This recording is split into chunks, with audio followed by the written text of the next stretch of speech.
Mesdames, Messieurs, bonsoir. Ravi de vous retrouver pour le 19h. Après 2 semaines de repos, reprise ce lundi des cours pour les élèves de Lille. Mais quelle organisation pour les transporteurs et les scolaires devant emprunter le tronçon allant du carrefour Milou au rond-point de Tsingoni. Réaction dans ce journal. Quelle formation suivie des policiers mahorais, notamment face à leurs droits syndicaux, face à une délinquance toujours en hausse. On en parle avec notre invité Bruno Cossin, secrétaire national du syndicat UNSA Police nationale chargé des Outre-mer. Mettre en avant les personnes âgées, parler, échanger, s'écouter pour apprendre de l'autre. Quelle meilleure manière que de se comprendre. L'objet d'une rencontre intergénérationnelle, à quoi vous saurez tout à la fin de cette édition. Voilà pour les titres, soyez les bienvenus. Après 2 semaines de repos, dure reprise pour certains ce matin, notamment pour les élèves et transporteurs scolaires devant passer par l'ouest de l'île. En effet, la route départementale du rond-point de Tsingoni au carrefour Milou est toujours fermée à la circulation à cause d'un affaissement. C'était donc, on peut le dire, la galère pour tout le monde sur place ce matin. Écoutons à ce propos Siakanli Djoumoua, délégué syndical FO Transdev, au micro de Daniel Abdou. Le matin, tôt matin, l'embouteillage c'est encore plus la galère. Et là, on adapte par rapport à la situation, mais vous constaterez aussi que la situation n'est pas si bien qu'on attendait. Donc les élèves sont obligés de faire la marche plus de 1,5 km en aller-retour. C'est pas facile. Et là où on est, on peut aussi aménager et réserver de voies de stockage pour le bus, au moins de réduire aussi le trajet des élèves. Mais ce n'est pas encore le cas en ce moment. Il reste à savoir combien de temps cela va durer. Nourrir les familles dans le besoin tout en luttant contre le gaspillage alimentaire. La mission de la tablée des chefs, une opération menée avec les élèves des établissements hôteliers de France. Et Mayotte y participe cette année. Reportage au lycée professionnel de Kaweni avec Shafika Salimoukou et Géraldine Lui. Écaler des œufs, couper du poulet, touiller une dernière fois la sauce. Chacun s'affaire à son poste, fier de relever une nouvelle fois le défi de préparer 250 barquettes de repas en une matinée. J'aime bien aider les gens et comme ça on va leur donner, ça va être plus facile pour eux, ils vont pouvoir manger. Au menu, riz blanc à base de coco, poulet au coco légèrement écrémé accompagné de légumes. On a fait le menu en fonction de ce qu'on avait en réserve. Pour pallier. Donc on a préparé en fonction, on a l'habitude de le faire avec le collègue. Initialement prévu dans toute la France au mois de mars, cette année, la tablée des chefs se déroule ici à Mayotte en ce mois de mai, un décalage dû au Ramadan. La particularité à Mayotte, ce ne sont pas des produits gaspillés que nous avons utilisés ce matin. Je pense que vous avez déjà vu ce qui a été fait par les élèves et les professeurs. Ce sont des entreprises mécènes. Ce sont des centaines de kilos de denrées que nous avons reçues. Des denrées qu'il faut désormais emballer avant qu'ils ne soient récupérés par les agents du Centre communal d'action sociale de Mamoudzou. Les élèves ne relâchent pas leurs efforts. Je suis chargée de mettre le riz dans le barquette et du poulet et la garniture et la légume. Demain mardi, les élèves auront une autre journée marathon à vivre. Ils auront à préparer 250 autres barquettes, des repas qui iront cette fois-ci à Koungou, dans des familles étant elles aussi dans le besoin. Et on reste dans le domaine de l'éducation et nous allons cette fois au lycée de Sada où de nombreux élèves se sont portés volontaires pour réviser ensemble durant les vacances, revoir ce qui n'a pas été forcément bien acquis pendant les heures de cours. Bref, ce temps de repos officiel, l'occasion de remettre en place le dispositif école ouverte. Nasla Marouane, Daniel Abdou. L'angoisse, l'anxiété et le stress se ressentent dans cette salle de révision. C'est important pour moi d'être là parce qu'on a besoin de réviser avant les épreuves du bac. C'est dur, mais on a espoir de réussir cette année. Pour d'autres, réviser à la maison n'est pas avantageux. Et être là, c'est une grande opportunité pour moi parce que mes profs ils me permettent de m'aider à réviser. Le rectorat de Mayotte a organisé ces séances de travail pour assurer la réussite des élèves du département. Nous avons tenu à organiser pendant les vacances scolaires, dans la plupart des lycées, des séances de révision et aussi de préparation pour nos élèves. Ça concerne la voie technologique, ça concerne la voie professionnelle et bien évidemment aussi la voie générale. Cette année, 5000 élèves vont passer les examens du bac. Début des épreuves le 15 juin pour la philosophie. Et ce 16 mai marque la fin du masque obligatoire dans les transports en commun, mais pas dans les établissements de santé. Et ce, même si l'épidémie de Covid a bien reculé dans l'Hexagone, comme à Mayotte. Comment cette mesure est perçue chez nous? Jeydi Maoulida, Assadi Razafitseno se sont penchés sur la question. Barge, avion ou taxi, depuis ce 16 mai, le port du masque n'est plus obligatoire dans les transports en commun. Une nouvelle qui ne fait pas l'unanimité auprès des usagers. Moi, je suis très content. 2 heures de vol avec un masque, c'était assez gênant. Maintenant, on sera tranquille. C'est une connerie parce que le virus, il n'est pas parti. Et l'enlever, dire que c'est plus obligatoire, je trouve ça bête. Moi, je ne le porte pas. Là, sur la barge, on est à l'air, donc ça va. Sinon, ouais, dans les transports en commun, je le mettrais, bien sûr. Si je prends le taxi, je le mettrais. Les chauffeurs de taxi, justement, accueillent cette nouvelle avec joie. Ces derniers devaient limiter leur nombre de passagers afin de faire respecter les distances de sécurité. On nous a dit que maintenant, le port du masque n'est plus obligatoire. Donc, maintenant, on peut remplir nos taxis. Il n'y a plus de distance de sécurité. Là, c'est super. Avant, on avait des clients. Ils rentraient dans le taxi, mais on est obligé de leur refuser l'entrée parce qu'ils n'avaient pas de masque. Aujourd'hui, c'est bon, ils peuvent le porter. Et si les chauffeurs se félicitent de cette disposition, ce n'est pas le même son de cloche pour certains passagers. Ce n'est pas une bonne chose. Il faut surtout se protéger. Parce que c'est jamais si quelqu'un d'entre nous est malade, se protéger les autres, se protéger soi-même. Un masque bleu, blanc, rouge. Ça m'arrange bien. La vigilance reste de mise. Le port du masque reste recommandé par le ministère de la Santé. L'assouplissement des consignes liées à la Covid ne s'applique pas partout. Un masque et le pass sanitaire restent demandés au sein des établissements de santé. Justice et retour sur l'affaire des coupeurs de route 6 ans après les faits et le verdict rendu le 22 mars dernier concernant 9 individus reconnus coupables de barbarie sur les routes de Mayotte. Leurs victimes sont toujours en attente d'indemnisation, raison pour laquelle l'association Civirevos s'est constituée partie civile dans l'affaire. Aujourd'hui, au tribunal judiciaire, ses membres sont venus déposer les documents nécessaires à l'étude de leur dossier et espèrent un dédommagement à la hauteur des violences perpétrées. Écoutons à ce propos son président au micro de Jeydi Maoulida et Assadi Razafitseno. Globalement, nous espérons que toutes les victimes soient reconnues déjà par les dégâts, les dommages qu'ils ont subis, en tout cas, préjudice moral, physique et matériel. Et c'est le cas pour les premiers qui se sont présentés. Et nous, aujourd'hui, les 2 qui restent là, nous espérons justement que tout, en tout cas, ce qu'ils ont eu comme dégâts, tout ce qui est blessures, traumas qu'ils ont connus, soit reconnu à la hauteur justement des souffrances qu'ils ont vécues.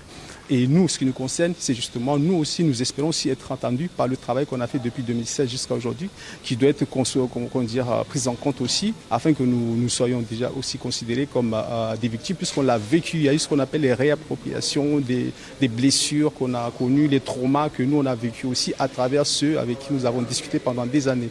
Donc, il y a ce qu'on appelle un phénomène de transfert. Ça veut dire que quand vous écoutez quelqu'un qui a souffert comme ça, vous ne sortez pas aussi indemne que ça. Vous reprenez une partie de cette souffrance, vous essayez de la soulager de votre manière. Donc tout ça, ce sont des éléments à prendre en compte aussi. Leurs doléances sont nombreuses en matière de sécurité, d'effectifs et de formation. Je vous parle des policiers. Le syndicat UNSA reçoit en ce moment son secrétaire national en charge des Outre-mer, Bruno Cossin, est sur le plateau avec nous ce soir. Bonsoir. Bonsoir. Merci d'être avec nous. Alors, ce n'est pas la première fois que vous venez sur l'île, mais cette fois-ci, quel était l'objectif premier de votre déplacement? Non, c'est vraiment... Donc là, je suis venu pour guider une SAPOLIS donc de toute direction des TPN. Au vu des différentes réformes en cours, leur expliquer également les réformes futures qui vont impacter les policiers, mais également pour préparer les élections professionnelles de fin d'année, du 1er au 8 décembre. Et également pour aller à la rencontre de tous les collègues policiers à Mayotte pour pouvoir faire remonter nos collègues ici à Mayotte. Et justement, quelles sont ces doléances qui vous rapportent et comment vous pouvez les aider, vous, par rapport à ce déplacement? Alors, les difficultés, c'est les difficultés naturellement d'effectifs. Mayotte souffre de sous-effectifs constants. Donc là, il y a un gros souci. Et puis avec la violence, je dirais, quotidienne que subissent la population mahoraise et nos collègues. Faut pas oublier que... Donc problème d'effectifs, problème matériel, les véhicules, ils vieillissent. Les véhicules, c'est quand même des véhicules qui circulent 24/24 et avec le climat et puis le climat de violence. Mais vous, concrètement, comment vous pouvez les aider par rapport à ces problématiques que nous connaissons que trop bien ici à Mayotte, puisque souvent les policiers, ceux qui sont en tout cas sur le territoire, viennent sur ce plateau nous expliquer toutes ces problématiques-là. Vous, comment vous pouvez les aider concrètement?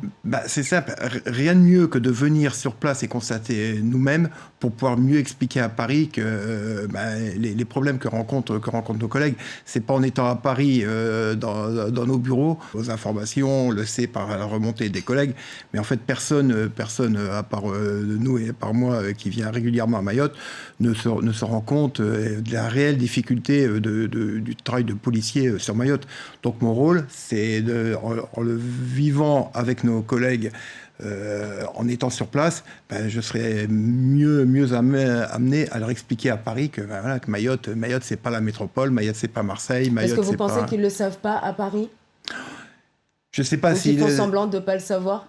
Oui, mais comme je vous dis, si on touche pas le problème, si on vient pas voir un gros souci de violence, et puis que les policiers mahorais font un excellent travail, mais un excellent travail avec le peu d'effectifs qu'ils ont et le peu de matériel qu'ils ont.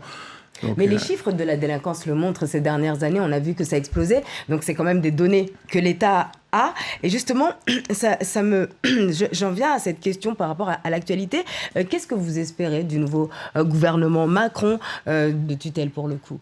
On espère que pour Mayotte, mais également pour les autres départements et territoires d'outre-mer, on espère que nos jeunes, les jeunes mahorais ou les jeunes des autres départements et territoires d'outre-mer qui sont partis en métropole pour apprendre le métier puissent rentrer très rapidement, parce qu'actuellement, les statuts font qu'ils sont bloqués 5 ou 8 ans sur Paris ou sur la métropole avant de pouvoir revenir. Nous, on espère de pouvoir mettre fin à ce blocage, que ces jeunes puissent revenir très rapidement auprès des leurs, et puis assurer la sécurité des concitoyens, parce qu'ils connaissent la topo, ils connaissent la langue, ils connaissent les coutumes. Le syndicat UNSA n'est pas le seul syndicat justement à porter cette doléance. Est-ce que par rapport à cela, vous avez déjà eu des conversations sur ce sujet-là avec d'autres syndicats? Que de toute façon, dans les départements d'outre-mer, tous les syndicats sont unanimes pour dire faut faire rentrer les jeunes locaux, comme on dit.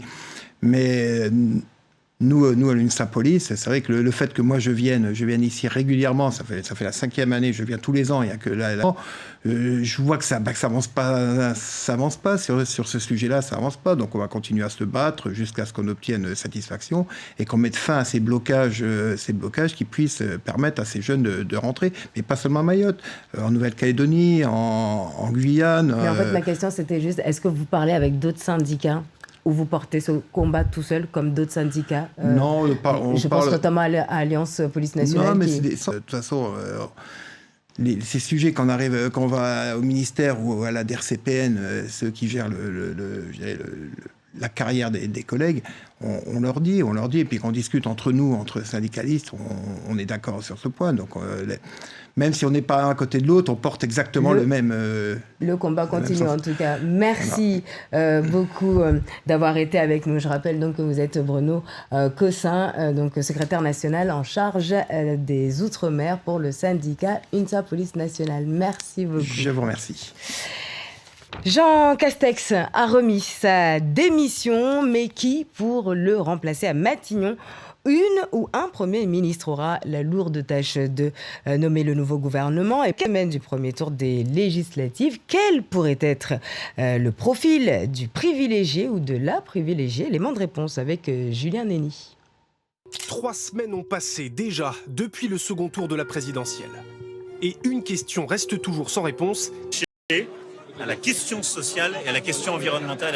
Élu, désigner un nouveau Premier ministre donc, mais aussi tous ceux qui s'assiéront à la table du prochain Conseil des ministres. C'est l'heure du pot de départ pour Jean Castex. Cadeau de ses ministres jeudi soir à Matignon, ce maillot du 15 de France de rugby. Emmanuel Macron doit maintenant décider qui sera le nouveau capitaine de son équipe. Ce sera soit un profil de gauche qui n'effraie pas la droite modérée, soit quelqu'un de droite qui ne heurte pas la gauche modérée, résume un proche du président. Quand ce conseiller à l'Élysée s'amuse, il faudrait un Borloo au féminin avec 20 ans de moins.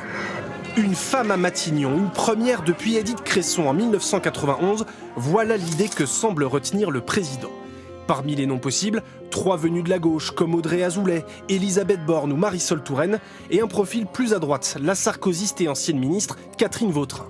Pas forcément des figures politiques de premier plan donc, ce n'est pas utile, juge un stratège du président.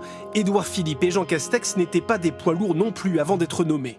Mais en plus du nouveau Premier ministre, c'est un gouvernement entier et paritaire qui s'apprête à être désigné, avec semble-t-il un principe cher au chef de l'État. Peuple nouveau, président nouveau, mandat nouveau.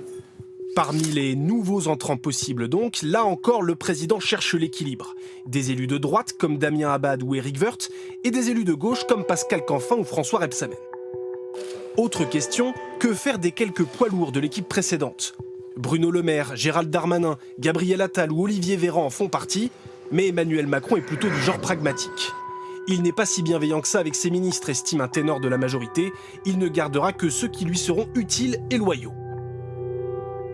Indispensable aussi, réserver des places au gouvernement aux partis alliés, comme le MoDem, Agir, Territoire de Progrès ou Horizon d'Édouard Philippe. Les arbitrages d'Emmanuel Macron se font attendre. Il jouit de son pouvoir de nomination. L'attente participe du roman, observe un proche du président. Fumée blanche attendue en début de semaine sur le perron de l'Élysée. Et pendant ce temps, Valérie Pécresse, candidate malheureuse des LR à la présidentielle, cherche tout 5% qui lui permettrait un remboursement de l'État. Annoncé au dimanche 15 mai, la date limite pour lui envoyer un don a été repoussée sur son site au mardi 31 mai. Affaire à suivre. Mayotte reçoit depuis quelques jours une délégation de l'ANARÉ, comprenez l'Association nationale des acteurs de la réussite éducative. Délégation accueillie ce lundi matin à la mairie de Mamoudzou après une rencontre avec le rectorat de Mayotte ainsi qu'avec celle des équipes de programme de réussite éducative de l'île. Et avant une réunion départementale dans 2 jours, échange d'expertise et de discussion. Et en parlant de discussion, d'échange, de retour d'expérience, direction à quoi une rencontre a été organisée il y a peu entre les jeunes et la Fédération mahoraise des associations des personnes âgées et retraitées. Sur place, Darwesh Daou et Farouseni. Les échanges sont bien animés entre les anciennes et nouvelles générations. Chaque promotion tente de convaincre l'autre protagoniste sur les valeurs socio-culturelles et éducatives de son époque. Et pour mieux fusionner les choses, un espace questions-réponses est organisé. Si ça continue comme ça viendra plus en plus aimable, quoi. Parce que avec les générations qui cherchent à savoir tout ce qui est passé avant, à chercher à savoir tout ce qui viendra demain, alors donc c'est très agréable. Très attentive à cette rencontre intergénérationnelle et présente dans les débats, la Fédération des personnes âgées et retraitées de Mayotte insiste sur la cohésion sociale sur le territoire a beaucoup à gagner à travers une telle initiative. Les personnes âgées ne savent pas ce que c'est un steak ou bien autre. Et puis, les jeunes ne savent pas ce que c'est des vungis.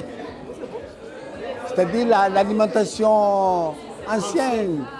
Alors maintenant, moi, quand je vois là, il est enceinte aux enfants, ça m'intéresse beaucoup.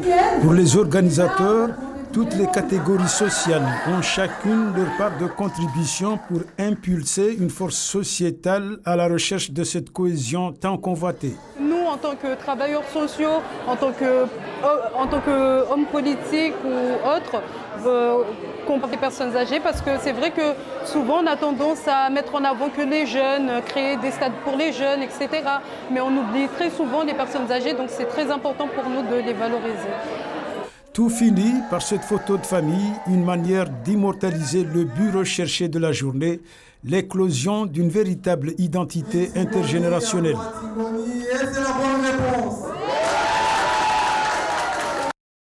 Et voilà qui met un terme à cette édition. Merci de votre attention. Tout de suite, la météo. Demain 13h, Kalatoumi Abdelhadi pour l'info de la mi-journée. J'aurai le plaisir de vous retrouver à la même heure. Mais pour l'instant, je ne vous quitte pas, puisqu'on se retrouve dans quelques minutes pour l'édition en mort. Et très belle soirée avec nous sur La Première.